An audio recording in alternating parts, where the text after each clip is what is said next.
সম্মানিত হোমিও জ্ঞান পিপাসু সকল ধরনের সকল শ্রেণীর ডাক্তার এবং ছাত্রছাত্রী সকলের প্রতি আমার সালাম। আসসালামু আলাইকুম রহমতুল্লাহ।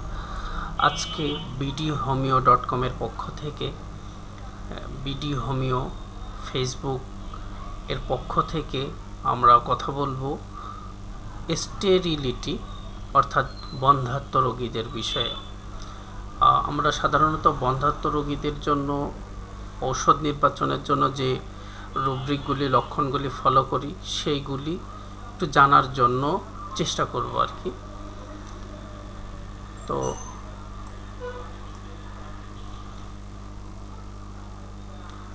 চলুন আমরা আমাদের আলোচনায় যাই। আসলে প্রথমে আমরা জেনে নেব যে আসলে বন্ধ্যাত্ব কি। দেখেন, যখন কোনো দম্পতি তাদের দাম্পত্য জীবন শুরু করে এবং কোনো পদ্ধতি ছাড়াই নির্দিষ্ট একটা সময় পার করে এবং এই সময় পার করাকালীন যদি তারা কোনো সন্তান ধারণে সক্ষমতা অর্জন না করে, অর্থাৎ সন্তান ধারণে ব্যর্থ হয়, তখন আমরা সেটাকে বন্ধ্যাত্ব বা স্টেরিলিটি বা ইনফার্টিলিটি বলে থাকি। তো আমাদের দেশে অসংখ্য নারী পুরুষ এই বন্ধ্যাত্বের শিকার। তারা প্রতিনিয়ত এই রোগ ভোগ করে যাচ্ছেন বিভিন্ন চিকিৎসার মাধ্যমে। তারা কখনো আলো পাচ্ছেন, আবার পাচ্ছেনও না। তো এবার আসুন আমরা কথা বলবো যে আসলে বন্ধ্যাত্ব কেন হয়। বিশেষ করে বন্ধ্যাত্ব যেহেতু নারী এবং পুরুষ উভয়েরই হয়ে থাকে, তো সাধারণত নারীদের বন্ধ্যাত্ব হওয়ার মূল কারণ হচ্ছে নারীদের ডিম্বাশয়ের সমস্যা থাকে, ডিম্বাণু ঠিকমতো তৈরি হয় না এবং অনিয়মিত ওভুলেশন দেখা দেয়। এছাড়া অনেক সময় নারীর দেহের যে ফ্যালোপিয়ান টিউব থাকে, এই ফ্যালোপিয়ান টিউব ব্লক হয়ে যায়। আবার অনেক সময় দেখা যায় জরায়ুর গঠনগত সমস্যা দেখা দেয় নারীদের ভিতরে, বিশেষ করে ফাইব্রয়েড, পলিপ, অ্যান্ড্রোমেট্রিওসিস ইত্যাদি বিভিন্ন ধরনের সমস্যা তার জরায়ুতে দেখা দেয়। এছাড়া বড় একটি বিষয় সন্তান ধারণে অক্ষমতার জন্য, সেটা হচ্ছে থাইরয়েডের সমস্যা। প্রচণ্ড পরিমাণে থাইরয়েডের সমস্যায় ভোগে অসংখ্য নারী। এছাড়া প্রোল্যাকটিন বেড়ে যায় নারী দেহে। তাছাড়া নারীদের মানসিক চাপ এবং অনিয়মিত জীবনযাপনও কিন্তু এই স্টেরিলিটি এর জন্য দায়ী। এছাড়া অনেক পুরুষ আছেন যারাও এই সমস্যায় ভোগেন। বিশেষ করে অনেক পুরুষ আছে যাদের শুক্রাণুর সংখ্যা খুব কম থাকে, শুক্রাণু দুর্বল থাকে এবং শুক্রাণুর যে আকার, এই আকারটা ত্রুটিপূর্ণ থাকে। তাছাড়া পুরুষের ভ্যারিকোসিল অর্থাৎ তার শুক্রনালীর যে শুক্রনালী শিরা ফুলে যায়। আবার হরমোনাল সমস্যা, অতিরিক্ত ধূমপান, মদ্যপান এবং বিভিন্ন মানসিক চাপ পুরুষের বন্ধ্যাত্বের জন্য দায়ী। তো এবার চলুন আমরা জানবো যে আসলে এই বন্ধ্যাত্ব চিকিৎসায় আমরা হোমিওপ্যাথিতে যে লক্ষণগুলি পাই, সেই লক্ষণগুলির অধীনে কোন লক্ষণের অধীনে কতগুলি ঔষধ আছে, কি ঔষধ আছে, এই বিষয়টি আমরা জানব। এবং আমাদের এই পড়াশোনাটা হবে টোটালি রুব্রিক আকারে। আমরা প্রথমে দেখব নারীর দেহের যে বন্ধ্যাত্ব, তার জন্য আমরা কি ঔষধ ব্যবহার করতে পারি। জেনারেলি যদি নারীর দেহে বন্ধ্যাত্ব আসে, অর্থাৎ নারী দীর্ঘদিন যাবৎ সন্তান ধারণে অক্ষম হয়, সেই ক্ষেত্রে আমরা এই রুব্রিকটি নেব।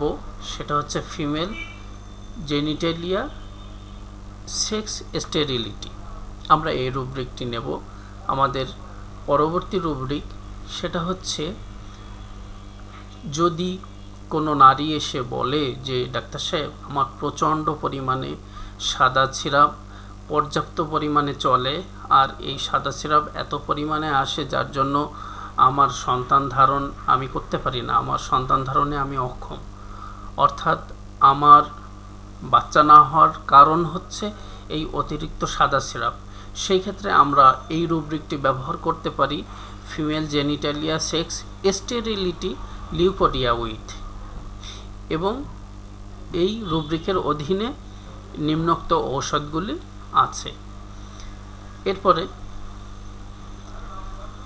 অনেক পেশেন্ট আছে যারা এসে বলে, মানে বিশেষ করে বন্ধ্যাত্ব যে রোগীগুলি আছে, অনেক বন্ধ্যাত্ব রোগী এসে এই কথা বলে যে ডাক্তার সাহেব, আমার মানে মেন্সের সময় আমার মেন্স যে এত পরিমাণ ভাঙে, যেন বলা যায় সমুদ্রের ঢেউয়ের মতো, মানে এত ঢেউ যায় যেন আমার দেহ থেকে বের হওয়ার সময় যেন ঢেউ হয়ে যেভাবে বের হয় ঠিক ঢেউয়ের মতো বের হতে থাকে। যদি কোনো বন্ধ্যাত্ব রোগী এই কথা বলে থাকে তাহলে আমরা সেখানে রুব্রিক নেব sterility menses copious menstrual flow from, এই রুব্রিকটি নেব। যদি আমাদের কোনো রোগী এসে এই কথা বলে যে ডাক্তার সাহেব, আমার মেন্স প্রচণ্ড পরিমাণে ভাঙে, মানে ঢেউয়ের মতো ভাঙে, কিন্তু মূল বিষয় হচ্ছে যে মানে এই যে এত পরিমাণ ভাঙে আর আমার মেন্সটা হয় খুব ঘন ঘন, মানে যেটা হওয়ার টাইম হয়নি সেই টাইমেও যদি দেখা যায় মেন্স শুরু হয়ে যায়, তার জন্য আমরা এই রুব্রিকটি নিতে পারি। তবে এই রুব্রিকের একটি বিশেষ বৈশিষ্ট্য হচ্ছে যে প্রচণ্ড পরিমাণে ভাঙবে, অতি অল্প টাইমে শুরু হবে এবং প্রচণ্ড পরিমাণে ভাঙবে, সেই ক্ষেত্রেই কিন্তু আমরা এই রুব্রিকটি নেব sterility menses copious menstrual flow from early and to. আমাদের অনেক পেশেন্ট আছে যারা এসে অভিযোগ দেয় যে ডাক্তার ভাই, আমার মেন্স খুব দেরিতে হয়, সব সময় দেরিতে হতে থাকে, কিন্তু যখন হয় তখন এত বেশি ভাঙে যে সেটা ঢেউয়ের মতো যায়। আবার কখনো দেখা যায় খুব তাড়াতাড়িও কিন্তু হয়, কখনো অনেক দেরিতে হয় এবং কখনো অনেক তাড়াতাড়ি হয়, দ্রুতই হয়। সেই ক্ষেত্রে আমরা এই রুব্রিকটি নিতে পারি sterility menses copious menstrual flow from early and to late or to, এই রুব্রিকটি। আমরা আমাদের অনেক পেশেন্টের মুখ থেকে একথা শুনি যারা এসে বলে যে ডাক্তার সাহেব, যখন আমার মেন্স চলে তখন আমার ভিতরে যেন কেমন কষ্ট হয়, আমার ভিতরে খিঁচুনি দেখা দেয়, আমার ভিতরে মানে কি বলা যায়, আমার দেহের ভিতরে এমন অস্বস্তি চাপে, মানে দেহের ভিতরে যেন টোটালি ওলট পালট হয়ে যায়, এত কষ্ট হতে থাকে।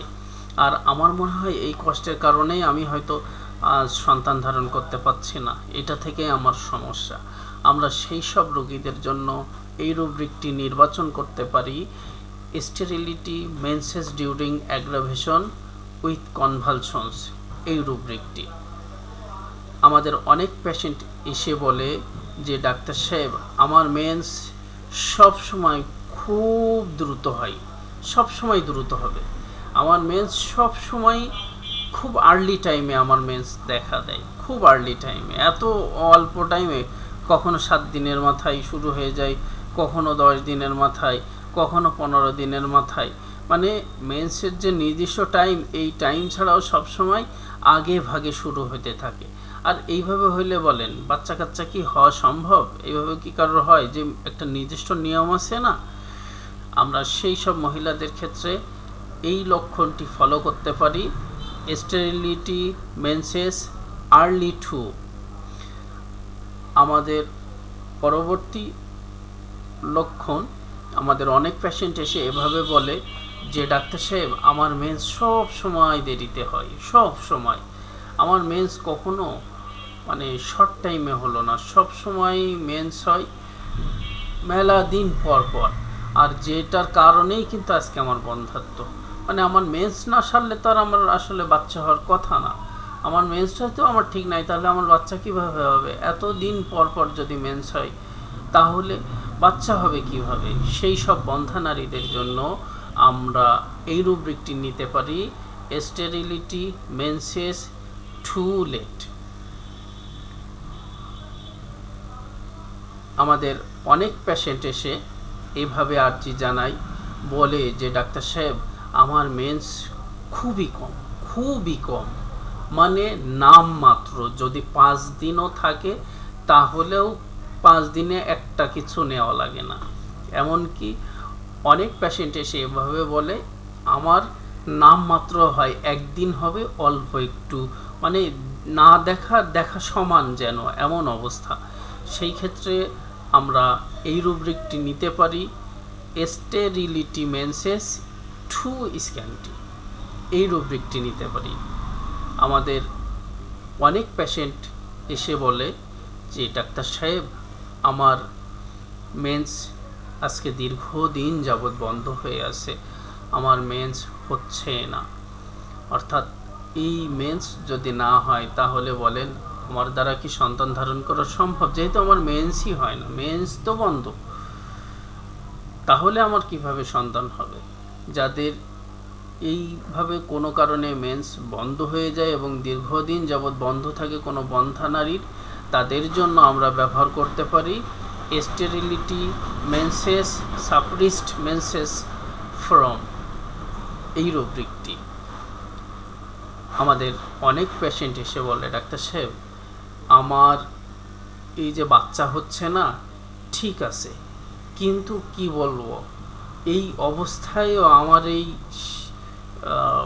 মানে চাহিদা যে এত বেশি, আমি আপনাকে কিভাবে বলবো, আমার মনে হয় এত বেশি চাহিদা হওয়ার কারণেও হয়তো ক্ষতি হচ্ছে, আমার বাচ্চা হচ্ছে না।